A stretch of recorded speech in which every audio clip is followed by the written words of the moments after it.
দেশি বিদেশি চিকিৎসকদের সম্মিলিত প্রচেষ্টায় সুস্থ হবেন বিএনপির চেয়ারপারসন বেগম খালেদা জিয়া, এমন আশায় বুক বেঁধেছেন সবাই।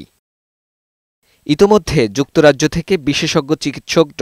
রিচার্ড বিলি মেডিকেল বোর্ড এর সাথে যুক্ত হয়েছেন। বিএনপি চেয়ারপারসন বেগম খালেদা জিয়ার চিকিৎসায় অংশ নিতে রাতে দেশে আসার কথা রয়েছে চীনের বিশেষজ্ঞ চিকিৎসকদের মূলদল। খালেদা জিয়ার চিকিৎসার পরবর্তী ধরন ঠিক করবে সম্মিলিত চিকিৎসক বোর্ড। দেশে রেখেই চিকিৎসা নেবেন না দেশের বাইরে নিতে হবে, তাও সিদ্ধান্ত নেবেন তারা।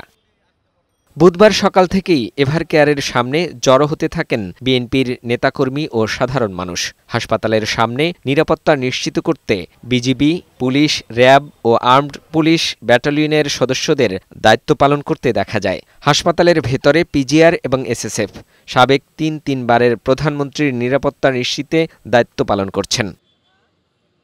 বেগম খালেদা জিয়ার শারীরিক অবস্থা অপরিবর্তিত, তবে এখনও শঙ্কামুক্ত নন। এভারকেয়ার হাসপাতালে বিদেশি চিকিৎসকরা প্রথমে খালেদা জিয়ার বর্তমান শারীরিক অবস্থা পর্যালোচনা করেন এবং হাসপাতালের স্থানীয় মেডিকেল টিমের সঙ্গে প্রাথমিক আলোচনা করেন।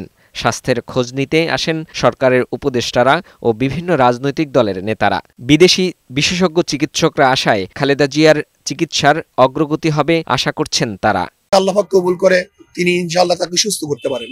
গত ২৩ নভেম্বর রাতে স্বাস্থ্য পরীক্ষার জন্য গুলশানের বাসা ফিরোজা থেকে এভারকেয়ার হাসপাতালে নেওয়া হয় খালেদা জিয়াকে। পরে মেডিকেল বোর্ডের পরামর্শে তাকে ভর্তি করা হয়। এরপর তার শারীরিক অবস্থার অবনতি হতে থাকে। দীর্ঘদিন ধরে তিনি আর্থ্রাইটিস, ডায়াবেটিস, কিডনি, ফুসফুস ও চোখের সমস্যা সহ নানা জটিলতায় ভুগছেন।